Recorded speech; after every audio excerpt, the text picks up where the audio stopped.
السلام علیکم میرے پیارے بچوں، کیسے ہیں آپ سب؟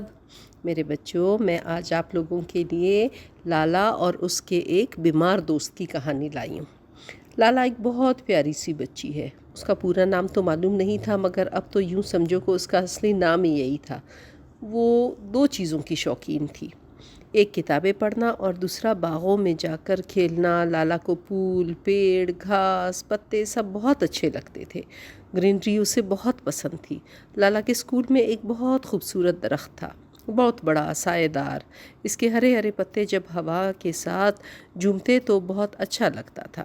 لالا اپنی سب سہیلیوں کے ساتھ اس درخت کے نیچے بیٹھتی کھیلتی، اس کی شاخوں کو ہاتھ میں پکڑ کر کبھی کبھی جھول بھی لیتی تھی۔ پیڑ پر تو میاں طوطے بھی نظر آ جاتے اور کوے تو اس پر رہتے ہی تھے۔ چڑیا بھی بہت ساری اس پر سارا دن جمع رہتی۔ ادھر کچھ دنوں سے لالا یہ دیکھ رہی تھی کہ پیڑ اداس رہنے لگ گیا تھا۔ پتے ٹوٹ ٹوٹ کر بکھر رہے تھے اور تنے میں چھوٹے چھوٹے سے سوراخ بھی ہو گئے تھے۔ کچھ ہی دنوں میں ہرا بھرا درخت بالکل ویران ہو گیا۔ لالا کی سہیلیوں نے اسکول کے برآمدے میں بیٹھنا شروع کر دیا، مگر لالا اب بھی اس درخت کے پاس جاتی رہتی۔ اسے غصہ بھی آتا تھا کیونکہ کوے اور طوطے بھی اسے چھوڑ گئے تھے۔ لالا سوچتی کہ آخر اس پیڑ کے لیے کیا کرے۔ کئی مرتبہ چوکیدار کے ساتھ مل کر اس نے پیڑ میں پانی بھی ڈالا، مگر کوئی اثر نہیں ہوا۔ ایک دن لالا اپنے گھر میں خاموش بیٹھی پیڑ کے بارے میں سوچ رہی تھی کہ امی نے پوچھا، کیا بات ہے لالا، تم کچھ دنوں سے بہت خاموش لگ رہی ہو، تمہاری طبیعت تو ٹھیک ہے؟ لالا نے جواب دیا، میری طبیعت تو ٹھیک ہے، مگر میرا دوست بیمار ہے۔ وہ کون ہے؟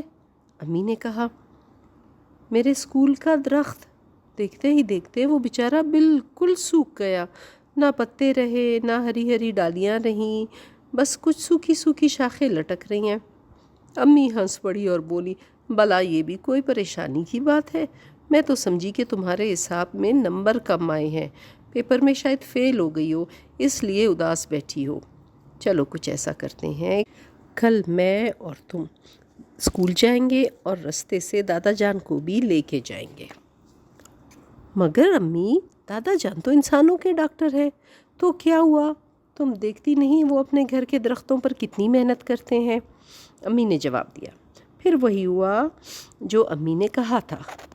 لالا کے دادا نے پیڑ کو دیکھا اور بولے، فکر مت کرو لالا بیٹی، یہ میاں پیڑ بالکل ٹھیک ہو جائیں گے۔ ذرا کڑوی کسیلی دوائی پلانا پڑے گی اور ایک چھوٹا سا آپریشن کرنا پڑے گا، تھوڑی سی دیکھ بھال کے بعد سب کچھ ٹھیک ہو جائے گا۔ دادا جان نے اسکول کے پرنسپل سے درخت کے علاج کی اجازت لی۔ اسکول کے چوکیدار نے درخت کے جڑوں کی خوب کھدائی کی۔ دادا جان نے قسم قسم کی دوائیاں لا کے دیں، وہ سب ڈالی گئیں۔ تنے کی چھال کو بھی کھرچا گیا اور شاخوں کو بھی کاٹ دیا گیا۔ دادا جان، آپ نے ہمارے پیڑ کو بالکل گنجا کر دیا، بیچارہ اور بدصورت ہو گیا۔ ہم نے علاج کرنے کے لیے کہا تھا، حجامت کرنے کے لیے تو نہیں، لالا نے پریشان ہو کر کہا۔ دادا بولے، تم دیکھنا ان گنجو خان کے کیسے گنے بال نکل آئیں گے۔ تم لوگ ذرا تھوڑا تھوڑا پانی ڈالتے رہنا، اور جو دوائیاں میں چھوڑے جا رہا ہوں ہفتے میں 1 مرتبہ جڑوں میں ڈالتے رہنا۔ لالا اپنی ڈیوٹی برابر ادا کرتی رہی، مگر کوئی نتیجہ نہ نکلا۔ 2-3 مہینے گزر گئے۔ دادا جان سے پوچھا تو بولے، مہینوں کا بیمار ہفتوں میں اچھا نہیں ہوتا، انتظار کرو۔ اس عرصے میں اسکول کی گرمیوں کی چھٹیاں ہو گئیں۔ لالا اپنی خالہ کے گھر لاہور چلی گئی۔ خالہ جان نے لالا کی اتنی خاطر کی، گھمایا پھرایا کہ لالا اپنی بیمار دوست کو بھول ہی گئی۔ 2-2.5 مہینے پلک جھپکتے گزر گئے۔ آخر کار چھٹیاں ختم ہوئیں، اسکول کھل گئے اور لالا بیگم کو واپس آنا پڑا۔